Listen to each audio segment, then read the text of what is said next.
What is going on, everybody? Welcome back to Civilization 5. We have the AI tournament, the final. It begins here. This will probably be a couple of episodes. I've already actually did an episode 1, which is, you're wondering, well, is this not it? No, this is not it.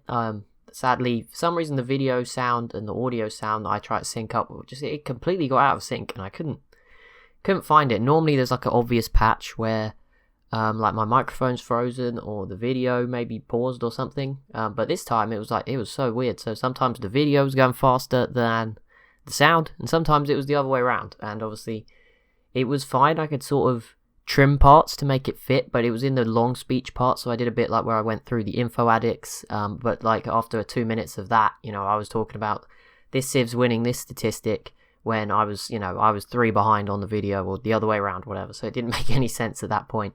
So yeah, I don't know what happened there. Might have just been that I let my hard drive space get a little low. I don't really know, but something happened. Hopefully it doesn't happen this time, or I'll be annoyed, because that seems like a more serious issue than some of the small things that I could just work out. But we are here with the finals. It's 14 civs. It's going to be a little bit more in-depth than the previous one. I've even gone to the effort to reload the map so that it is in that mini-map. You can see the whole thing instead of it being sort of split in half.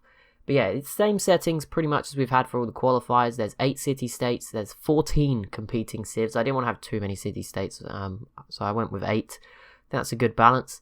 I'm spectating as Greece. There are honorary members in the final. I thought we'd give Venice a break from always just being in the corner watching. So it's Greece today. But yeah, there is 14 finalists. We'll recap quickly how they all got here as we just go around the map and show off their starts. But yeah, it's deity difficulty. It is on quick speed, obviously just for me to speed it up a little bit. What else is going on? I can't even think of what else is going on, so we'll just get into it. It's domination only. Aggressive and expansive AI mod is on. I don't know. It doesn't seem to have made too much of a difference in the qualifiers, but there we go. Some of these mods do get old, and I don't even know if they work anymore. Like, there's quite a few that are probably like that now. Sweden, though, up in the top right, left corner, not right, top left. That would have been a great start. Top left corner for Sweden, with Ethiopia, the Zulu, and the Aztecs around them. That is a pretty menacing start. See, Sweden came from the first European qualifier, and then you guys voted them in. I mistakenly, accidentally let them into the second one as well, but it didn't matter because they were already through, sort of, from the first one. The Aztecs, very long ago now it feels, from the very first one, the Americas qualifier, the only one that actually got down to the sort of the necessary amount of civs for there to be a winner. For this one, there isn't going to be as much of a time limit. Like, I'm going to break it up into 1, 2, 3 episodes, 4, whatever we need, so there will be a bit more, but obviously there is a realism here. Turn 300 on quick speed. Beyond that, it's probably not going to happen, sadly, because they just don't attack each other. I think the most obvious example was, I think, the second Europe one, where we were close. We had like 5 or something. We had 5 and none of them would do anything. So yeah, so that was like the closest we got, and it never happened. Well, sorry, the first European one. The one that Sweden was tied, like pretty much tied with Germany, and which is why you got to vote for them. The Zulu and Ethiopia, both of the African civs. There's only 2 of them, of course, because there wasn't too many African civs in the base game. I'm only using base game civs for this tournament, or because obviously if not, we just have endless ones. Everyone would be, if I put in one mod, someone would ask for another one, and it'd just probably go on forever. So we have to just have some sort of cap for now, maybe in the future. But yeah, Zulu and Ethiopia, both here. Then we have Rome, sort of in the middle of the map. Let's come down to this bottom southwestern corner. We have Austria, who, lucky for them, they were the only civ to completely die in the game that I've just had to delete. So maybe they're in it's their lucky day. Maybe the cards are already on their favour. Russia down here, right near the tundra. Mongolia, sort of up north and in the middle with the Iroquois. That is a very scary proposition, those two right next to each other. And obviously normally they never deal with each other in my TSL games. So that's quite exciting. Shoshone out here, Denmark in the far east, and India on not their own place, but they're going to be sort of in this corner for now with the Shoshone. Obviously very likely to cut them off, because look how much extra land the Shoshone do get.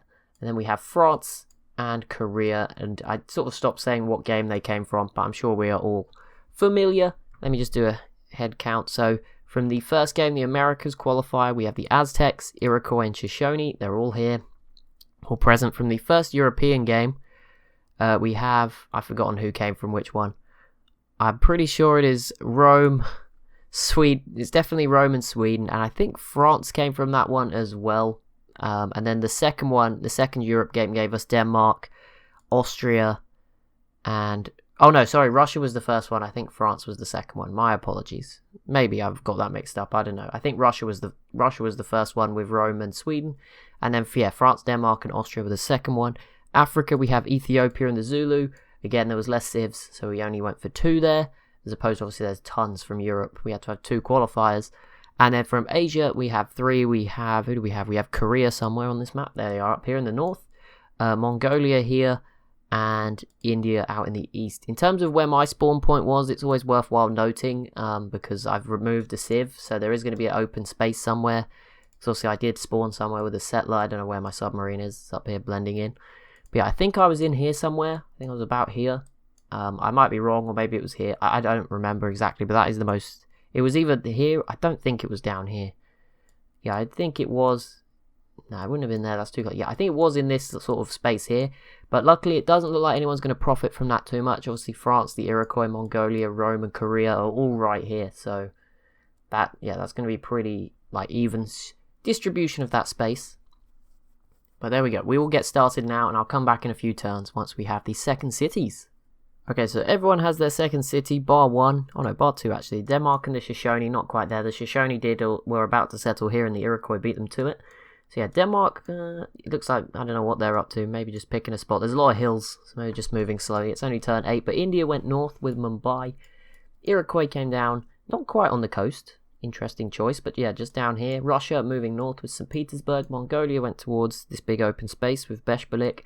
Rome settled their second city down by this mountain, which could actually be a really good spot to keep them safe from Mongolia. So see Rome going to have to deal with the west and the east. Awkward position. Luckily they have some mountains to the north to protect them for now. Korea then settled Busan to the south, so they're also encroaching on this big open territory. France actually chose to move east. Ethiopia went east with their city, Hurrah, towards the Grand Mesa Wonder there.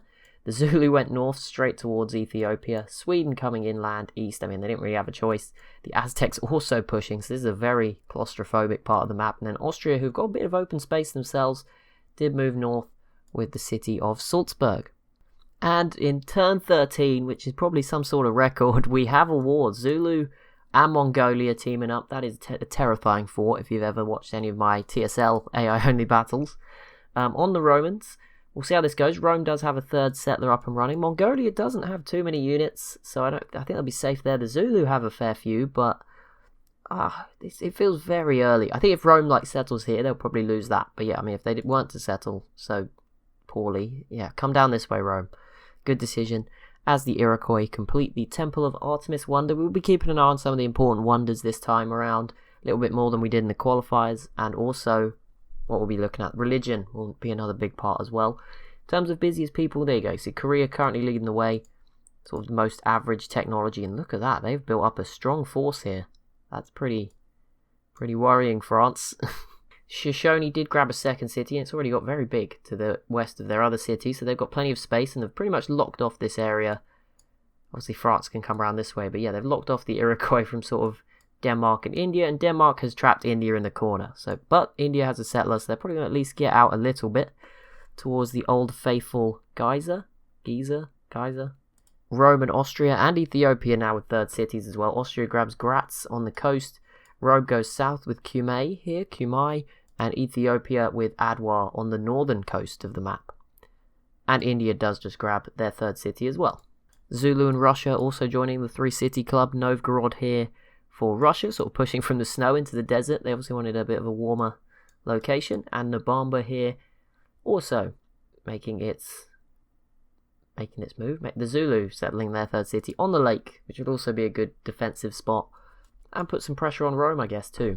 But yeah, the map filling up very quickly. Mongolia with the Great Library, so a fantastic start for them tech-wise. They seem pretty small at the moment, so maybe a bit of a concern. But yeah, getting that will be useful. Nice tech boost for them. We also see Korea grabbing their third city. Jeonju here on the coast of this sort of bay. Massive bay, but, curve. And they will probably get the Great Barrier Reef one day because of that, so that's pretty useful. And France also with their third city right on top of the Shoshone. See how that goes for them. We have our first religion, Ethiopia with Eastern Orthodoxy. No real surprise there, I guess. That's pretty common for them to choose that. They're also probably the most likely civ to have got a religion. I think they're fairly, they always try to get one. India maybe as well. We'll probably see them grab one. They have a pantheon, but the rest of them are sort of, I feel like they're the civs that just get one if they can, but they're not going to focus on it. But yeah, we have a few more cities going down. Rostov here is Russia's 4th, the first city with 4, unless I've missed anybody. And the Iroquois grabbed theirs as well towards Mongolia, and I think Korea is probably about to attack Rome. they're not concealing that very well. And France with 4, and almost immediately a team war against them, the Iroquois and Shoshone, the Native American Dream Team coming after the French. And yeah, this is probably going to go badly for France now, as Ethiopia grabs the statue of Zeus, which is a good one. Oh, and a war between the two city civs in the northwestern corner. Aztecs v Sweden. Very rare we get to see these two go up against each other. So quite exciting to see what happens here. And Korea changing their mind, going after Mongolia. That will be interesting. Although the Mongols do finally grab a third city, so there is a tiny flicker of hope. And our first city has fallen to the Iroquois. Troyes, I think it's pronounced Tra, something like that. I don't know in French. I'm not got like the accent for it, but it is the 4th Iroquois city now. Austria grabbing the Terracotta Army. Not who I'd expect, but yeah, doubling their land units, so that's quite good. Sweden v the Aztecs just beginning, and India has launched an attack on its little lonely city-state up here, Scythia. And they should, that's a pretty good move. Get an extra city out of it. Denmark is sort of, you're going to have to fight Denmark at some point, but get ready. And we have the religion. India, there we go, I called it. India with Hinduism. That's exactly what happened in the other game as well, so not really a surprise. And Rome just made a huge peace deal and settled a new city next to Lake Victoria, but importantly, a huge peace deal with Mongolia. There is a lot going on. Austria attacking Rome. That's pretty big. We'll see if Neapolis can survive this. The Iroquois v Rome. Obviously, the Iroquois preoccupied with France at the moment. Sweden and the Aztecs piecing out already, so they're pretty evenly matched. They may as well team up on the Zulu. I mean, they don't look that great. I mean, Ethiopia might get involved too. It could go anyway there. Aztecs versus Mongolia does not matter at all. Iroquois Mongolia could matter, but obviously again the Iroquois v France has only just happened. I don't know if the Iroquois, they don't want to overstretch themselves too much. And the Zulu and Rome have pieced out. So Rome have come out of that pretty good. Got a free city, didn't lose anything. And now they have their unique units, the ballistas and the legions available to them. So they are going to be probably coming into their prime here. But yeah, Austria may be a bit too quick for them to save this city. I'm just thinking Austria's a little bit closer. Russia with Stonehenge, that will probably get them a religion as well this turn. Oh, and we have a war between the two African contenders in these finals. Ethiopia versus the Zulu. We'll see how this goes. I think the Zulu do look a bit weak, so Ethiopia could have a chance here.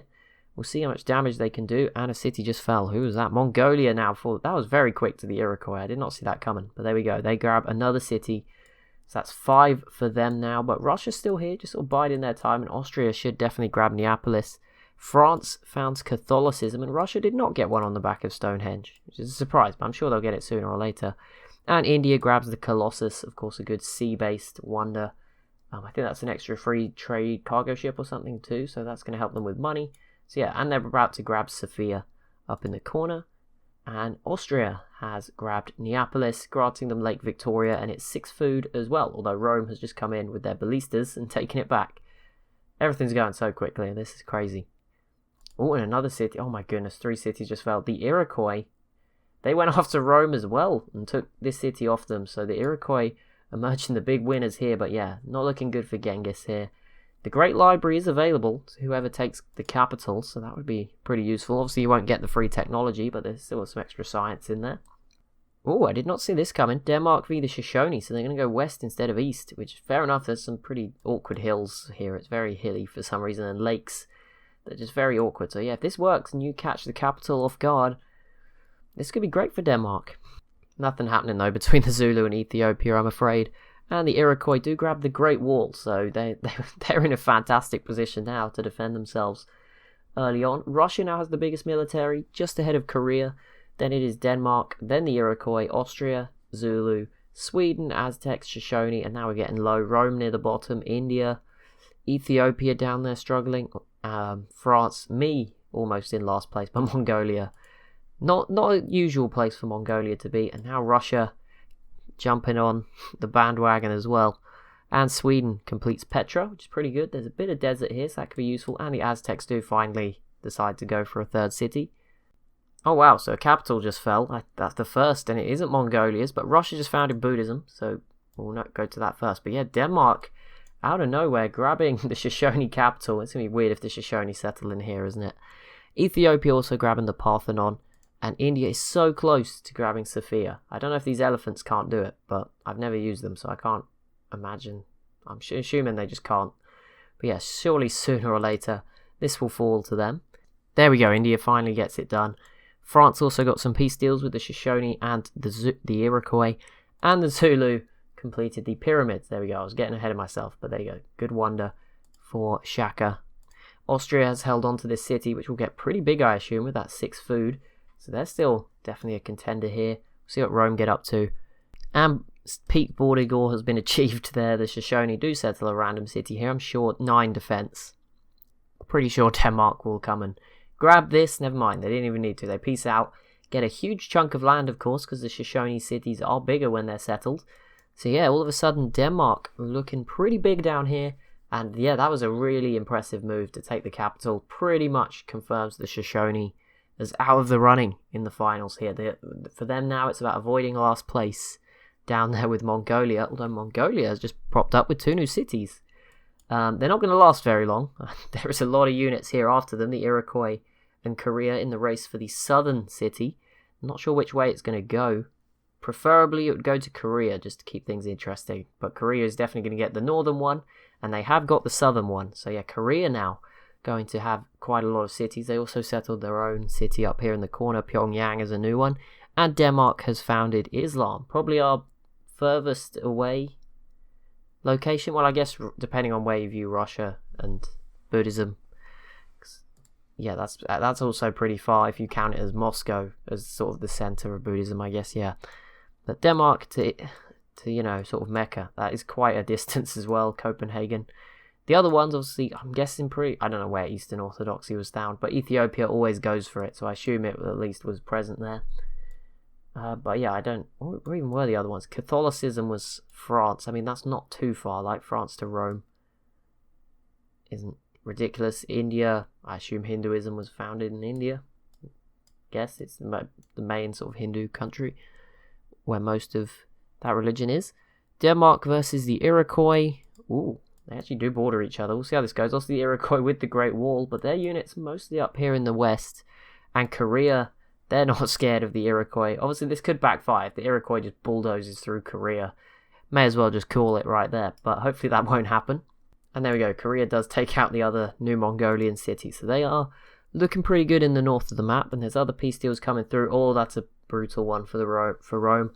Giving away Cumae, one of their better cities, to Austria. That also cuts them off from their 3rd city down to the very bottom, Ravenna. So yeah, Austria looking pretty good in the southwestern corner so far. Looking pretty good. 6 cities now. We've got some wonders. The Mausoleum for Austria, always nice. And a great lighthouse for Korea. Oh, Korea did lose a city to the Iroquois. So there we go. Old Sarai here has fallen. But Troy, however we want to pronounce it here, is probably going to fall to Korea. So not an easy win there. And yeah, it does. And that was a much more important. This was already 1 or 2 population. This was at 6. So that's a big gain for Korea. And the Zulu going after Sweden could be interesting. Oh, okay, the Iroquois, the problems are mounting. They've held off Denmark, but now Russia, the next to throw some units at them. Obviously, they are defensively very well aided by this Great Wall, but you think there's a point where the numbers get a little bit too much. France also going after the Shoshone here. We'll see how that pans out. I mean, it could be very good if France could be successful here. Korea retake their city, and the Iroquois starting to look a little bit weaker, but it's not a disaster yet. They're still holding on. They should be fine as long as they can get a peace deal. Denmark is coming back though, so that could maybe tip them over the edge. France and the Shoshone with a peace deal, and I mean, this isn't even that bad. Like, for a few turns effort, didn't really lose anything. Yes, they kept their new capital, but they lost this city, which is a big gain for France. Now they can obviously sort of come around from both sides. So yeah, a bit of a blow to the Shoshone. There's a lot of wars still going on. Rome versus Mongolia. I sort of mixed those in together there. But yeah, Romonia. But no, Rome versus Mongolia. This could work for Rome. I think they could grab this. They did settle up here, so they are still trying to pull themselves out of the mountains. But we will be now taking our first look. I'm going to try and stick sort of around 75 turns an episode, maybe something like that. And we're going to go have a look at the info addicts. So let's see. We'll only be looking at the top threes, but the score here, they all seem pretty balanced. I think that's the Iroquois leveling off. Who is this in green? I think that must be India, right? No, that isn't. Is that Ethiopia? Ethiopia apparently second. This is score. It's not the be all and end all, but maybe Ethiopia are having a bit of a tall game up in the corner, and I assume that is the Korea pulling up into the lead right now. They've had a good spell, whereas the Iroquois, who were leading, have fallen off a little bit. Ethiopia were dominating at one point. I don't recall that, but okay. Here you can see who's struggling. I assume that is Mongolia, sort of having a rough time. This is probably the Shoshone, having just lost the city. Sweden, Rome, the Aztecs. I don't know, who's this white line? The Zulu. I feel like these are the sort of bottom tier civs, and then these are the top tier. Light blue there is France. This reddy line is probably Denmark. I mean, this one could be Denmark. I don't know who's doing better. I would guess Denmark is doing better than the Aztecs. They're very similar. I could just click and find out. There you go. That's Aztecs, Denmark. This lime green is India. Doing pretty well, sort of top. Just missing out on the top 5. You have Russia, sort of 5th on score. Iroquois have just slipped into 4th. Austria have climbed into 3rd. Ethiopia and Korea. But again, that's just score. It's not super important. And before I look at this, just to sort of show everything, we'll go over the map quickly. Sweden here, struggling. I didn't even notice this. They're probably going to lose this city to Shaka. Aztecs here with 4 cities, doing okay. They also have a little one down here. Austria, doing pretty well still with their 6. Looking pretty comfortable. I think they're a dark horse for this game. I think they are leading tech. They were the first into the Renaissance era. Rome, doing okay still. They're just being crazy. They're just giving us stuff to watch. Going after Mongolia now. Ethiopia with 3, but doing very well, it would seem, on score at least. Korea looking very powerful, emerging up here in the north. France looking okay themselves, not too bad.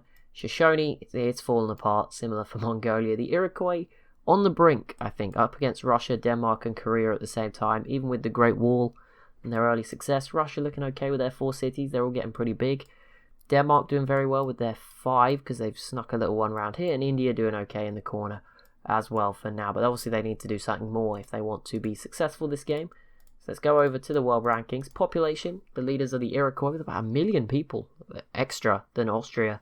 Austria then in 2nd, Ethiopia in 3rd. Crop yield, Korea lead the way, then the Iroquois, then Austria. Production, the Iroquois in the lead again, Korea and Austria. So these 3 seeming to appear quite a bit, at least for now. GMP, or gold income, it doesn't include what you're spending, but obviously they spend so much at the end, it doesn't make sense to use the other one, I've realised. So we'll use this one. The Iroquois leading the way, then Korea, then Sweden. Land area, Korea leads the way, then Denmark make an appearance, then Austria. Military manpower was a big one. Austria currently leading the way, then it's Korea, and then the Iroquois. Social policies, the Iroquois and Ethiopia both with 9, Sweden with 8, as well as a few others.